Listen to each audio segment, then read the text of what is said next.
이 책 쓰기를 하면서 제가 가장 많이 받았던 질문이 이 경험에 대해서인데요. 이 경험이라는 것은 사실 뭐 같은 경험을 할 수가 있어요. 뭐 예를 들어서 제가 2002년에 같은 곳에서 뭐 월드컵 응원할 수는 있어요. 뭐 또 한 가지는 뭐 같은 곳에서 어떤 거 경험할 수가 있잖아요.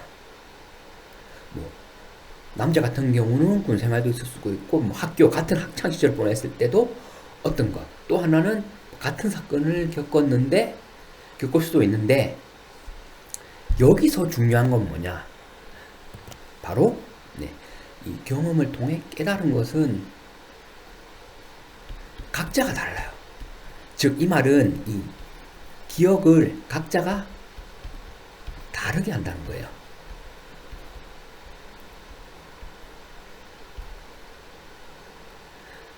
이 말이 무슨 말이냐면 하나의 뭐 사건이 있어요.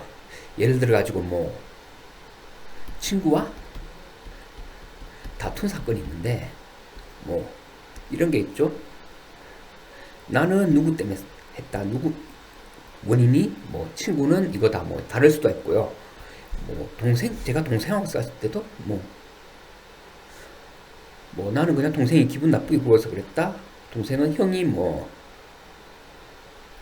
뭘 해주기로 했는데 안 해줘서 그렇다. 뭐 이렇게 할 수가 있어요. 같은 다툰 거는 팩트고 이렇게 원인이든지 어떻게 생각이 다르잖아요.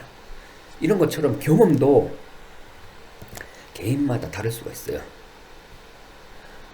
개인마다 경험이 다를 수가 있고 내가 한 경험이라도 어떤 시간 언제 했느냐에 따라 다를 수가 있어요. 예를 들자면 제가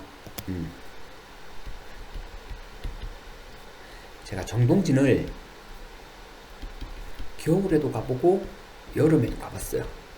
사실 겨울에는 겨울하고 여름하고 정동진의 느낌이 또 다르겠죠. 또 하나는 뭐 주말 휴일이나 이 평일에 갔을 때 다르겠죠. 제가 이게 2번 갔을 때는 그 정동진에 갔을 때가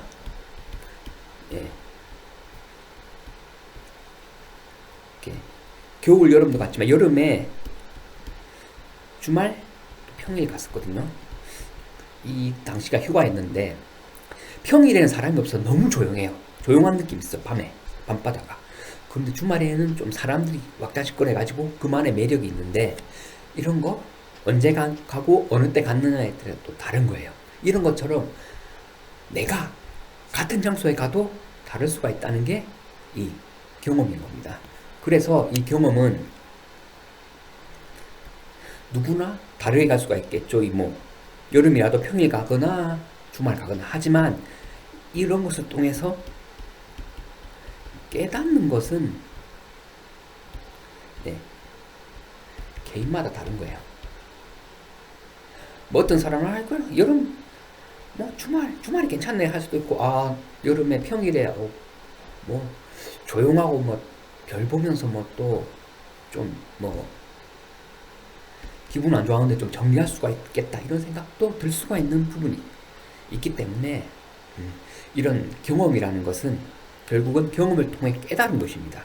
즉, 이 내 책에 내 경험이 들어간다는 것은 다른 말로 하면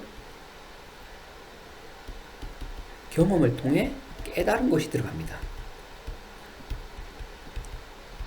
이 경험을 통해 깨달은 것이 나만이 할 수 있는 것이기 때문에 들어가야 된다. 이렇게 생각을 하면 되겠습니다.